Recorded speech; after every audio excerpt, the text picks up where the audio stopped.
मृत्यू वन विभागाचे कर्मचारी घटनास्थळी दाखल।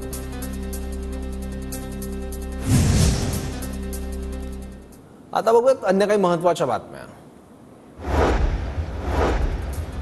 मनसे छत्रपती संभाजीनगर जिल्ह्यातील विधानसभेच्या 5 जागा लढवणार। राज ठाकरेंच्या संभाजीनगर दौऱ्यात उमेदवारांची नावे जाहीर होण्याची शक्यता। सर्वोच्च न्यायालयाने नवनीत राणा यांच्या जात वैधता प्रमाणपत्राचा दिलेला निर्णय अयोग्य, तर आणखी 8 दिवस वाट पाहणार, अन्यथा राणांविरोधात सर्वोच्च न्यायालयात क्युरेटिव्ह याचिका दाखल करण्याचा आनंदराव अडसूळ यांचा इशारा।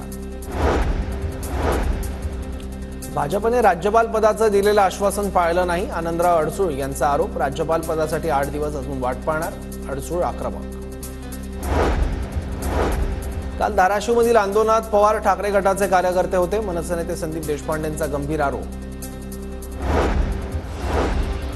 आरक्षण दिलं नाही तर सत्तेत गेल्याशिवाय पर्याय नाही, राजकारण्यांना पायाखाली तुडवायची योग्य वेळ, मनोज जरांगे यांचा राज्य सरकारला इशारा।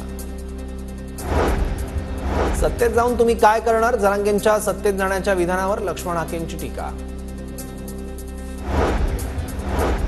मराठा समाजाला ओबीसीतून आरक्षण मिळावं हीच मागणी, आमचा जरांगेंना पाठिंबा, तर फडणवीस भाजपची भूमिका मांडणार। फडणवीसांच्या भेटीनंतर रमेश केरेंचं वक्तव्य। करमाळा विधानसभेसाठी इच्छुक रामदास झोळ यांनी अंतरवाली सराटीत जरांगेंची भेट घेतली। विधानसभा उमेदवारीबाबत चर्चा झाल्याची रामदास झोळ यांची माहिती। बीकेसीतील सायकल ट्रॅकवरून मंगल प्रभात लोढा आणि ठाकरेंमध्ये वाद होण्याची शक्यता। सायकल ट्रॅक मुख्य रस्त्याला जोडण्यासाठी लोढा यांचं एमएमआरडी आयुक्तांना पत्र, तर पालकमंत्री असताना आदित्य ठाकरेंनी केलं होतं उद्घाटन। घाटकोपर होर्डिंग दुर्घटनेप्रकरणी मुंबई पोलिसांकडून अतिरिक्त प्रतिज्ञापत्र दाखल। आपल्याला बेकायदा ताब्यात ठेवल्याच्या भिंडेच्या दाव्याचं उच्च न्यायालयात पोलिसांकडून खंडन। होर्डिंग दुर्घटना प्रकरणातील मुख्य साक्षीदार अर्शद खान अद्याप एसआयटीच्या हाती लागलेला नाही। मुंबई पोलीस कोर्टात जाण्याची शक्यता। पोलीस अर्शद खानला फरार घोषित करण्याची मागणी करणार। पुणे जिल्ह्यात मुख्यमंत्री माझी लाडकी बहीण योजनेसाठी 10.5 लाख अर्ज। प्रशासनाकडून अर्जाची छाननी प्रक्रिया सुरू। प्राप्त अर्जांपैकी 78.78% अर्ज मंजूर। पुणे शहरातील 30 मुख्य चौकातील रस्त्यांवर अवजड वाहनांना बंदी। 13 ऑगस्टपर्यंत सकाळी 9 ते रात्री 10 वाजेपर्यंत प्रवेश बंदी। वाहतूक कोंडी टाळण्यासाठी प्रशासनाचा निर्णय।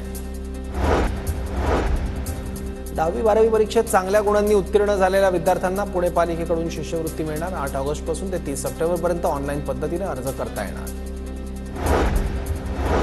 नागपुरात गोरगरिबांकडून जास्तीचे पैसे उकळणाऱ्या आपलं सरकार केंद्रांना टाळलं। नागरिकांच्या तक्रारीनंतर प्रशासनाकडून कारवाई।